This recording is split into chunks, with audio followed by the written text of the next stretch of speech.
for you. Have you ever been so disgusted with humanity in general that actually suicide had crossed your mind?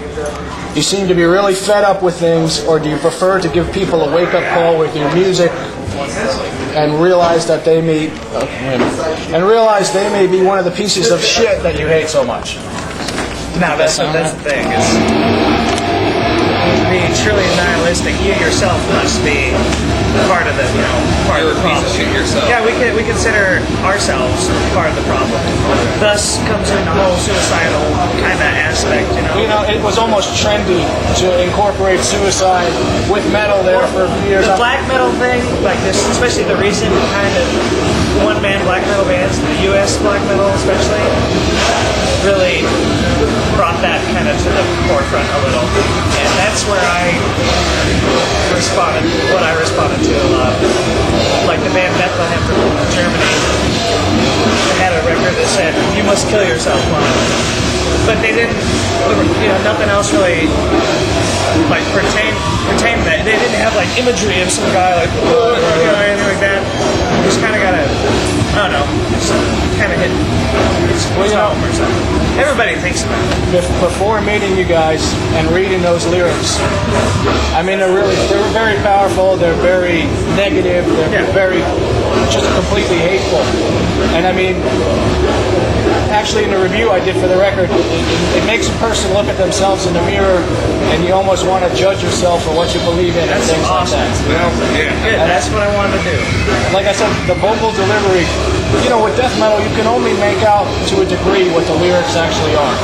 And for the majority of shitheads that are fucking bouncing around, acting like retards while you actually play, it doesn't matter as long as the music is brutal. And that's a shame when the lyrics are so well written and actually have a point.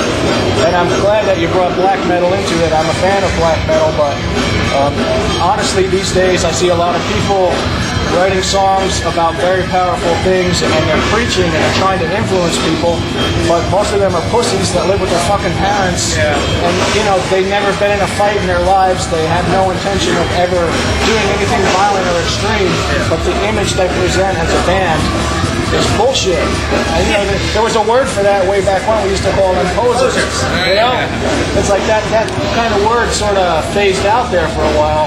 But I mean, I see more posers at this particular time in the metal scene now than ever before. And it's a shame because they shop at Hot Topic with their parents, and they get all this fucked up clothes, and they totally show this negative image and whatnot. But really, they're probably very soft, weak people. And we find that that's our core audience. Who are some of your influences? Who are some of the bands that you guys listen to? Definitely Carcass for me, and that band changed my fucking life. I saw them in the day. Coroner was like the first band that ever got me into dark kind of stuff. I guess That was Slayer and shit like that. Coroner with a C, not foreigner with an F. Oh, they're great. Although they're good too.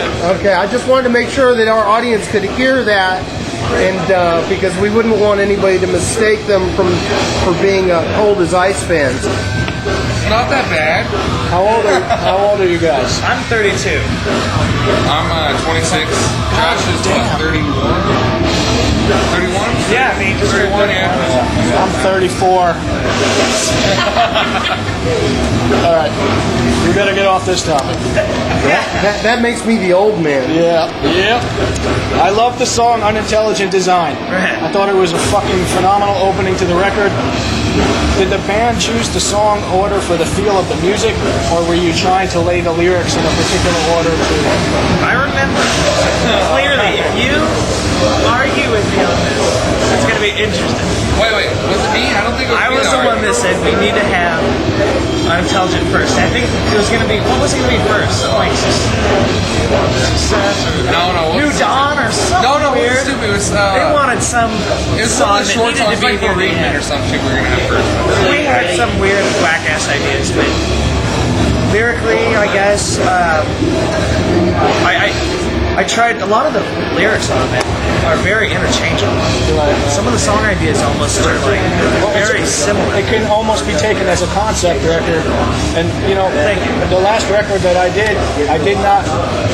I wasn't thinking about that at all, but people that reviewed it said similar things about it. And you know, when I was in the studio with Ripping Corpse way back when, their label. You were in Ripping Corpse? I was there. Yeah. All right. Okay, I sang some backing vocals on Dreaming with the Dead. But It's a good record. You know, the first song on that record was not by their choice. The label insisted. They said this is the Sweetness song yeah. or whatever? They said this is the song that we signed you for. We want it to be the first song on the record. I don't know. I don't know. You know, like Metal Blade has a huge roster of bands. I don't know how many people actually work for the label, what kind of influence they have on the bands. But I mean, to me, that song, I mean, especially that all-consuming. Yeah. I mean, it's Somebody was saying that last night. it's such a, you know, I clench in my fist because it pisses me off. It's very, very powerful stuff, you know. And, That's cool. So the label doesn't really have any influence on it. They're also, I mean, they let the bands have kind of control over their own music and what they're doing, their own art, whatever it is. They aren't going to tell us really what to do. Well, they have told. I mean, and it is in, Maybe it's little in everybody's things. contract. You know, they have the final say. Luckily, we've never had any real clash. You know, especially artistic. Let me ask you something. Do you think the majority of people think the song "The Carcass Derek" is about some dead guy? Derek Roddy. Okay, I confess, I looked up that fucking word on the dictionary today, and then the lyrics made more sense to me because I have to admit I thought it was about a dead guy named Derek. Did you actually just reference Derek Roddy? Yeah. Well, Tom did an interview with Derek not too long ago. Strangely enough, Derek is another one of those metal guys that collects snakes for a living. Oh yeah, that's right. That's right. No, he played with him in St. Pete or some shit. Wait, where? Oh, what? St. Petersburg? Yeah, St. Petersburg. And he brought out his some albino kind of like. Full artist. We're talking. Albino. It was like the yellow and white ones. Yeah, right. I breed snakes too, so Red me and eyes. Derek we have that bond, you know. But actually, the last time Hate Eternal was on tour, Derek had camcorder footage of him slamming on the brakes to save a snake off the road. Oh yeah. His most exciting part was when he got fucking bit. Look, I got bit right there. What kind of snake was it? It was in Texas too. It was a non-venomous. That was Metal snake guys fucking rule. You guys don't have any interesting snake stories that you could impart, do you? Not really, other than Derek's snake story. Recently, we were in Albuquerque, and there was a snake trying to get across the road, I guess.